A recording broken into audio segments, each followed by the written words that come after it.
माकियावेलिनिज्म dark trade का तीसरा और आखिरी पर्सनालिटी।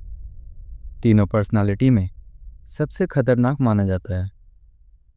कंपैरिजन में तीनों पर्सनालिटी में सबसे शातिर।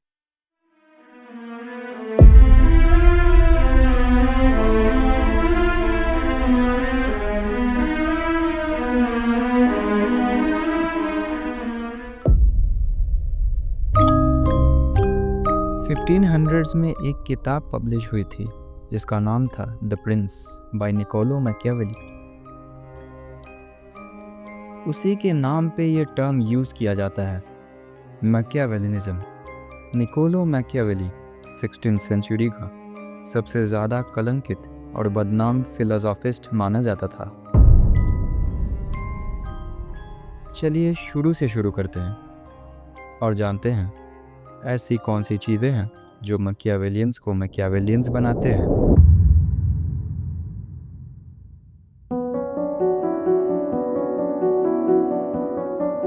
मैकियावेलियंस इमोशनली डिटैच होते हैं। इनमें फीलिंग नहीं होती ऐसा नहीं है, बल्कि इनमें फील करने की क्षमता ही नहीं होती।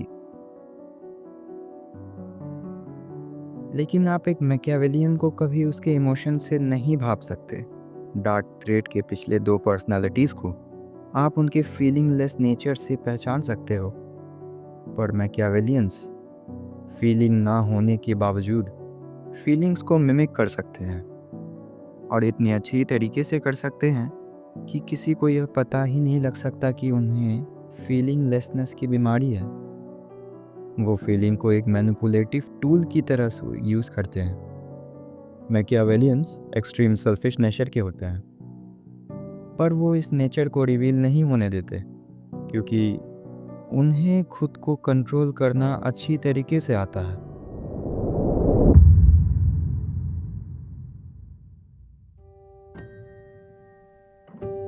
ये साइकोपैथ जैसे अपने मूड स्विंग्स के ऊपर डिसीजन नहीं लेते।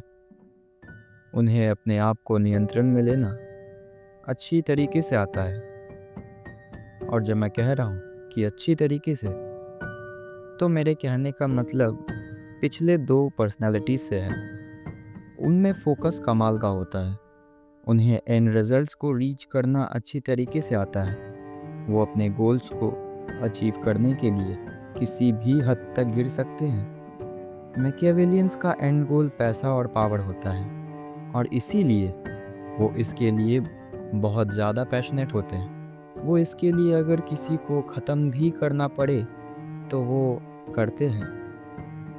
मुद्दा ये है कि अ psychopath with a perfect goal and self-control can say to be a Machiavellian। वो खुद को लेके बहुत ज़्यादा कॉन्शियस होते हैं। वो खुद को दूसरों से लॉर्डलियर समझते हैं। गेस व्हाट, वो दूसरों से लॉर्डलियर होते भी हैं। उन्हें एक चीज़ सबसे ज़्यादा ग्रो करने में सहायता करती है, जिसकी वो सबसे ज़्यादा ख्याल रखते हैं, और वो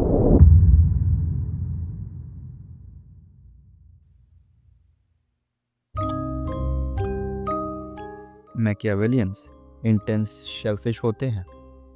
इन्हें खुद के अलावा कोई दिखता ही नहीं। एक ऐसी पर्सनालिटी जो अगर अपने गोल्स को चेस करने में लग जाए तो उसे नैतिकता की भनक तक नहीं होती। वो अपने मंजिल के पीछे इतना पागल हो जाते हैं कि वो उन्हें अचीव करने के लिए किसी भी हद तक और किसी के भी खिलाफ जा सकते हैं। और वो कोई भी हो सकता है, मेरा मतलब खुद के लोग भी। शायद यही कारण है कि मैकियावेलियंस के फैमिली के साथ बॉन्डिंग या रिलेशनशिप्स में कभी बॉन्ड नहीं बन पाता। मैकियावेलियंस जनरली फिजिकल डोमिनेंस नहीं दिखाते क्योंकि वो उनको ज़रूरी ही नहीं समझते। वो समझते हैं कि अगर आप किसी को दिमाग से तोड़ सकते हैं तो हाथ उठाने की क्या ज़रूरत। वो इसके लिए अपने सबसे बड़े वेपन को यूज़ करना पसंद करते हैं, जिसका नाम है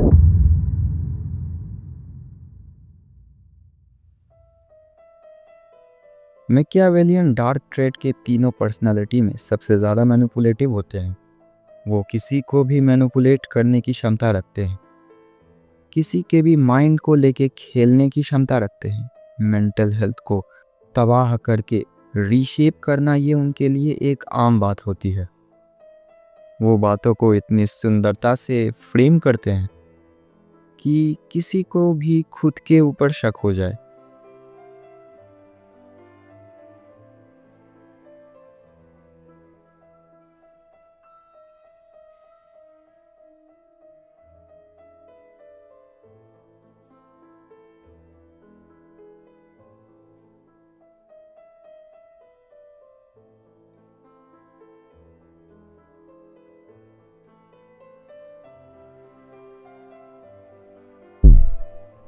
मैकियावेलियंस में इमोशनल ब्लाइंडनेस मतलब एलेक्सा की मेंटल कंडीशन होती है, जिससे ना वो किसी को समझ सकते हैं और ना वो किसी को समझना चाहते हैं।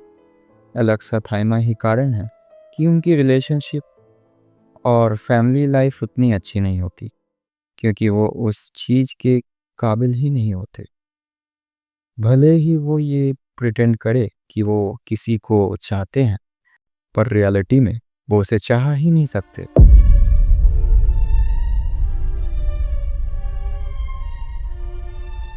मैकियावेलियंस में बाकी दो पर्सनैलिटी की तरह ही एम्पैथी की कमी होती है, पर बाकी दो पर्सनैलिटी जैसे नार्सिसिज्म और साइकोपैथ्स में थोड़ी एक्सट्रीम लेवल में होती है। एक नॉर्मल इंसान के पर्सपेक्टिव में मैकियावेलियंस में एम्पैथी की कमी होती है। एम्पैथी दूसरों की फीलिंग्स को समझ के उनके मूड को भांपने को कहते हैं। एम्पैथी की कमी होने के कारण मैकियावेलियंस दूसरों के माइंड को लेकर आराम से खेल सकते हैं। कितनी अनैतिक बात है नहीं? ओह हाँ, अनैतिकता से याद आया,